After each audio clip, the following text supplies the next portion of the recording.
Everyone. तो हमारे इस लेक्चर में हम एक्सरसाइज 2.1 करेंगे, क्लास 9th चैप्टर 2 पॉलिनोमियल। ठीक है, तो question number first, which of the following expression are polynomial. पहले तो हमें एक तो ये सेग्रीगेट करना है कि कौन से पॉलिनोमियल हैं और कौन से पॉलिनोमियल नहीं है। ठीक है, ओके। उसके बाद इन वन वेरिएबल, अच्छा कौन से वन वेरिएबल में है, टू वेरिएबल में है, ऐसे। And which are not state reason for your answer. ठीक, इस टाइप से। तो अगर फर्स्ट पार्ट देखें इसका, फर्स्ट है हमारा 4x² माइनस 3x प्लस 7। अब देखो पहले तो ये पोलिनोमियल है, यस ये पोलिनोमियल है क्योंकि जो वेरिएबल है उसकी पावर जो है वो होल नंबर है। अब ये कितने वेरिएबल में है, क्योंकि इसमें सिर्फ x ही है, तो ये पोलिनोमियल इन वन वेरिएबल है हमारा, पोलिनोमियल इन वन वेरिएबल है हमारा। ठीक है, सेकंड है हमारा y² प्लस √2। अब पहले तो क्या ये पोलिनोमियल है, यस ये पोलिनोमियल है। पोलिनोमियल है क्यों, क्योंकि जो वेरिएबल है इसमें वेरिएबल क्या है, y की पावर 2 है और 2 हमारा होल नंबर है और ये कांस्टेंट टर्म होगी हमारे पास, तो ये पोलिनोमियल है। और कितने वेरिएबल का पोलिनोमियल है ये, 1 ही, क्योंकि y एक ही वेरिएबल है इसमें, तो ये पोलिनोमियल इन वन वेरिएबल है ये हमारे पास। थर्ड है हमारे पास 3√t प्लस t√2। अच्छा, क्या ये पोलिनोमियल है, ये पोलिनोमियल हमारा नहीं है, ये पोलिनोमियल ही नहीं है, ये सिर्फ हमारा क्या है, अलजेब्रिक एक्सप्रेशन है। क्यों है ये पोलिनोमियल क्यों नहीं है, क्योंकि यहाँ पे अगर देखें हम, जो t के ऊपर रूट लगा हुआ है इसका मतलब है t की पावर 1/2 है और 1/2 हमारा होल नंबर नहीं होता है, क्योंकि जो भी पोलिनोमियल है, पोलिनोमियल में जो भी वेरिएबल हैं उनकी पावर हमेशा होल नंबर होनी चाहिए। होल नंबर कौन से होते हैं, 0 1 2 3 4 ऐसे करके। 1/2 हमारा होल नंबर नहीं होता, इसलिए ये पोलिनोमियल नहीं है, ये क्या है हमारा अलजेब्रिक एक्सप्रेशन है। ठीक, फोर्थ पार्ट है हमारा y प्लस 2/y। क्या ये पोलिनोमियल है हमारा, ये भी हमारा पोलिनोमियल नहीं है, सिर्फ ये एक अलजेब्रिक एक्सप्रेशन है। क्यों नहीं है पोलिनोमियल, ये पोलिनोमियल इसलिए नहीं है क्योंकि ये y ऐसे कैसे ही +2 इंटू इस y को अगर ऊपर लेके जाएंगे तो ये पावर इसकी -1 हो जाएगी, पावर -1 है और -1 जो हमारा होल नंबर नहीं होता है, -1 हमारा होल नंबर नहीं होता है क्योंकि पावर होल नंबर नहीं है, तो इसलिए ये पोलिनोमियल नहीं है, ये क्या है, अलजेब्रिक एक्सप्रेशन है। ठीक, उसके बाद फिफ्थ पार्ट है हमारा, फिफ्थ पार्ट है x⁻10 plus y⁻3 plus t⁻50।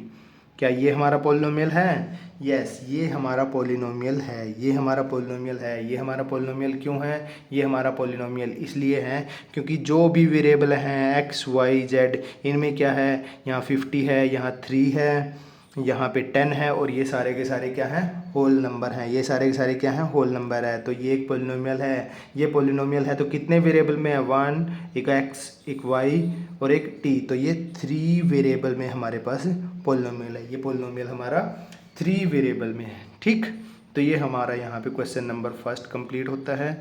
Question number two है, right the coefficient of x² in each of the following. हमें जस्ट क्या करना है, x² के जो कोफिशिएंट हैं उनको लिखना है। अगर फर्स्ट पार्ट में देखें, फर्स्ट है हमारा 2 + x² + x, तो यहाँ पे x² वाली टर्म हमारी यहाँ है, इसका कोफिशिएंट क्या होगा, जब भी कुछ नहीं लिखा होता है तो वहाँ पे क्या होता है, 1, तो यहाँ पे x² का कोफिशिएंट क्या है हमारा, 1। ठीक, सेकंड पार्ट में अगर देखें तो वो है हमारा 2 - x² + x³। ठीक, तो यहाँ पे क्या है हमारा, x² की टर्म ये है, इसके आगे कुछ नहीं लिखा, 1 और विद साइन। यहाँ पे प्लस तो क्या है, प्लस ऐसे लिखो या इसको 1 लिखो तब भी वो अंडरस्टूड है कि वो प्लस का 1 ही है, पर माइनस के साथ यहाँ पे 1 लगाना पड़ेगा, यहाँ पे -1 इसका कोफिशिएंट है।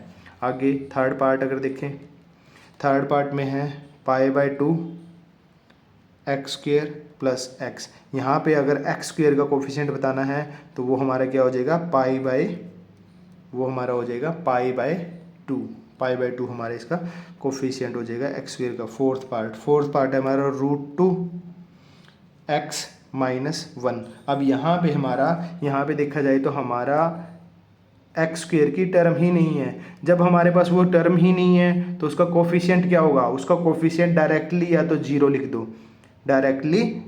दो, बट अगर ऐसे नहीं समझ में आया है तो मैं इसको एक और तरीके से समझाता हूँ। एक और तरीके से हम इसको ऐसे करते हैं हमारे फोर्थ पार्ट को। जब हमारे पास वो टर्म ही नहीं है, जैसे फोर्थ पार्ट में हमारा क्वेश्चन है √2x - 1 और हमने एक्स स्क्वेयर की कोफिशिएंट बताना है। जब हमारे पास यहाँ पे टर्म ही नहीं है तो हम ऐसे नहीं लिख सकते इसको।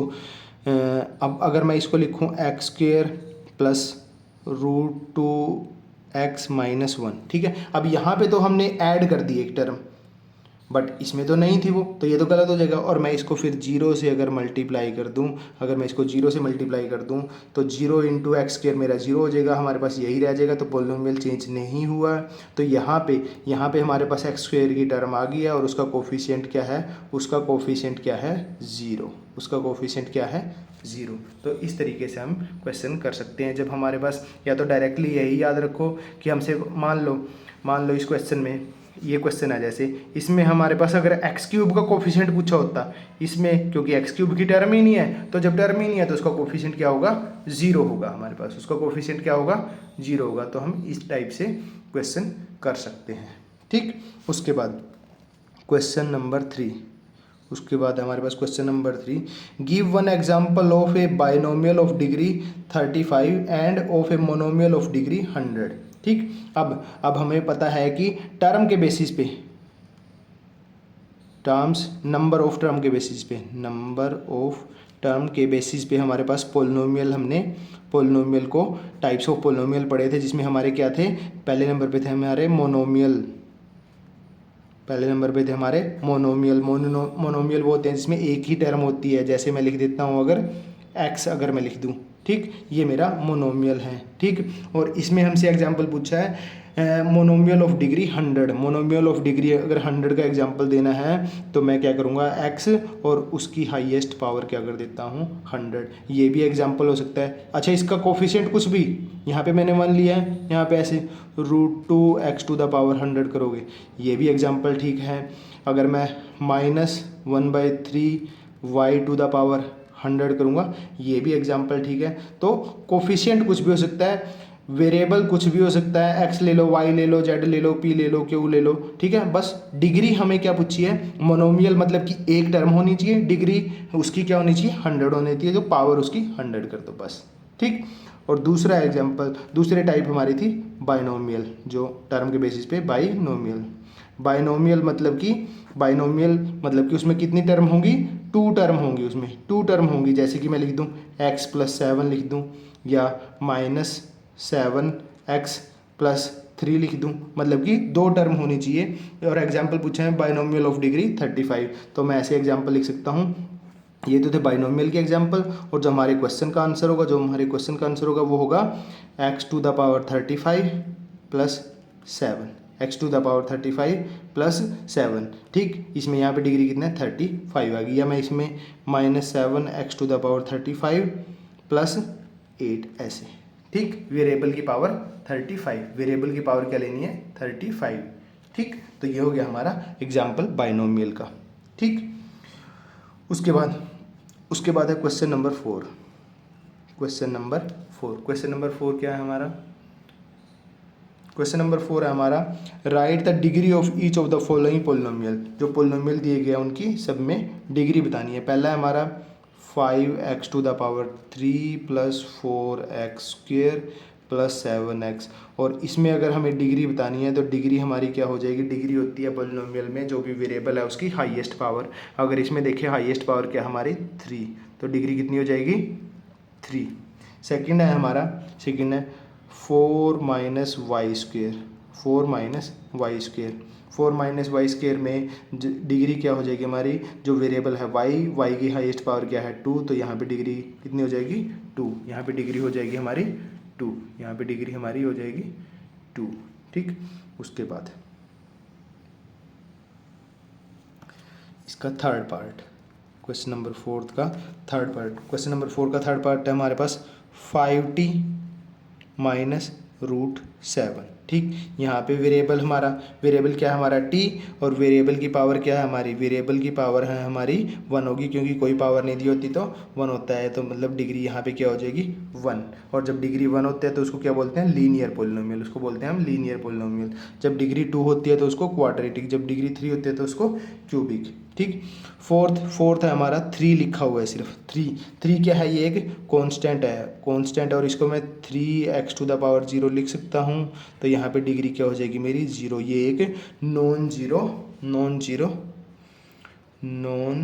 Zero constant polynomial, non zero constant polynomial है, जिसकी डिग्री जो है वो 0 है। ठीक, उसके बाद है हमारे पास क्वेश्चन नंबर, उसके बाद क्वेश्चन नंबर 5 है हमारे पास। क्वेश्चन नंबर 5 है हमारा, classify the following as linear, quadratic and cubic polynomial. तो हमने बताना है कि लीनियर पोलिनोमियल है, क्वाड्रेटिक पोलिनोमियल है या क्यूबिक पोलिनोमियल है। और ये कैसे बताते हैं हम, अगर डिग्री अगर हमारी 1 है तो लीनियर, डिग्री हमारी 2 है तो क्वाड्रेटिक, डिग्री हमारी 3 है तो क्यूबिक पोलिनोमियल होता है। तो इसका फर्स्ट पार्ट देखते हैं। फर्स्ट पार्ट है हमारा x² + x। तो इसकी डिग्री क्या है, इसकी डिग्री हमारी 2 है, तो ये क्या हो जाएगा क्वाड्रेटिक पोलिनोमियल, ये हो जाएगा हमारा क्वाड्रेटिक पोलिनोमियल। सेकंड है हमारे पास x - x³। यहाँ पे डिग्री क्या होगी, वेरिएबल x, हाईएस्ट पावर 3, तो क्या हो जाएगा क्यूबिक पोलिनोमियल, क्या हो जाएगा क्यूबिक पोलिनोमियल। उसके बाद थर्ड है हमारा y + y² + 4। यहाँ पे वेरिएबल क्या है हमारा y, डिग्री कितनी है, हाईएस्ट पावर ऑफ वेरिएबल 2, तो कौन सा हो जाएगा क्वाड्रेटिक पोलिनोमियल। फोर्थ है हमारा 1 + x। यहाँ पे वेरिएबल क्या है x की पावर कितनी है, हाईएस्ट पावर कितनी है 1, तो ये क्या हो जाएगा हमारा लीनियर पोलिनोमियल। फिफ्थ है हमारा 3t। वेरिएबल क्या है यहाँ पे t,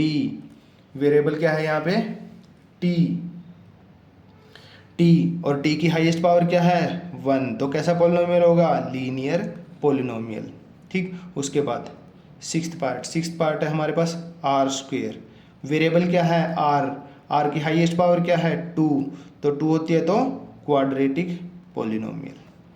सेवन्थ पार्ट है हमारे पास 7x³। वेरिएबल क्या है x, पावर क्या है हाईएस्ट 3, तो कैसा पोलिनोमियल होगा क्यूबिक पोलिनोमियल। तो यहाँ पे हमारी एक्सरसाइज 2.1 कंप्लीट होती है। यहाँ पे एक्सरसाइज हमारी 2.1 कंप्लीट होती है। उसके बाद हम जीरोज ऑफ पोलिनोमियल और आगे वाले टॉपिक पे बढ़ेंगे। Thank you.